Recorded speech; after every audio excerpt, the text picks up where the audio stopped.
Senhor presidente, senhoras e senhores senadores, o relator da matéria, o senador Moca, disse aqui do seu constrangimento em poder relatar uma medida provisória desta importância em tempo tão exíguo. Concordo inteiramente com ele e, aliás, isso tem sido recorrente aqui nessa casa. Medidas provisórias muito importantes e um tempo muito pequeno para analisá-las.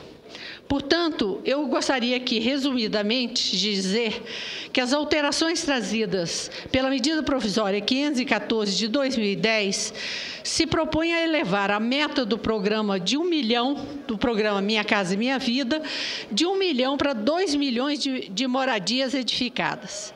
Beneficia mulheres e famílias chefiadas por elas, torna desnecessária a assinatura do cônjuge nos contratos. Essa é uma grande conquista. A medida prioriza ainda o atendimento de famílias residentes em área de risco, ou insalubres, ou que estejam desabrigadas, assim como dá preferência ao atendimento de famílias que tenham pessoas com deficiência. Outro ponto importante da medida provisória. Ela altera também os critérios de cálculo da renda dos beneficiários, mantendo o limite de renda familiar de até 10 salários mínimos, e estimula a utilização de edifícios desocupados, como ocorre particularmente em centros de cidades. Não há dúvida de que essa medida provisória é meritória. Do total de 2 milhões de unidades habitacionais prevista até 2014, mais de 10% serão produzidas por meio de subvenção econômica do governo. Porém, é preciso que a gente atente para os seguintes pontos, que são pontos graves, que merecem a nossa atenção especial. Entre eles, destacamos as novas regras de uso capião e o cancelamento de isenção de taxas cartorárias, bem como a diminuição do desconto de alguns casos em que elas são devidas. Segundo o texto da medida provisória, é constatada a posse mansa e pacífica de um terreno privado pelo prazo legal, o interessado poderá dirigir-se a um órgão público e, com isso, obter a anuência e o reconhecimento da propriedade. Essa proposta, a nosso ver, pode gerar enorme insegurança jurídica, com que não concordamos. O segundo ponto da discórdia está no aumento dos encargos de cartórios para a população beneficiária.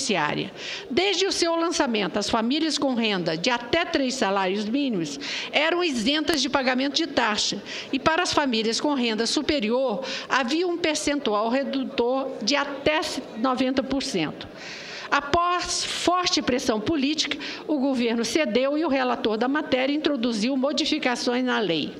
Segundo informações da Caixa Econômica, existe cerca de 60 mil contratos aprovados na faixa de renda de até 3 salários mínimos, que hoje estão isentos de custas e correm o risco de perderem a isenção. É preciso, no entanto, que fiquemos alertas a essa nova fase do programa Minha Casa e Minha Vida. Algumas garantias devem ser adotadas. Em primeiro lugar, o acompanhamento e execução do programa devem ser disponibilizados a toda a sociedade brasileira em respeito ao princípio constitucional de publicidade. Portanto, senhor presidente, eu quero aqui dizer que somos a favor da medida provisória com ressalvas. É um programa importante, mas, ao mesmo tempo, nos deixa aqui no ar algumas incongruências, como, por exemplo, amplia-se o programa e corta-se 40% dos recursos no orçamento para o programa Minha Casa e Minha Vida. No entanto, não podemos deixar de reconhecer que o programa é importante e que merece os ajustes necessários, uma vez que temos deparado na imprensa com deformações muito graves do programa, onde casas são feitas e logo em seguida são demolidas em função da má construção que é executada neste programa. É preciso que haja mais vigilância, é preciso que haja mais fiscalização e é preciso que a sociedade... Já encerro, senhor presidente. É preciso que a sociedade brasileira tome conhecimento do programa e acompanhe a sua execução. Muito obrigada, senhor presidente.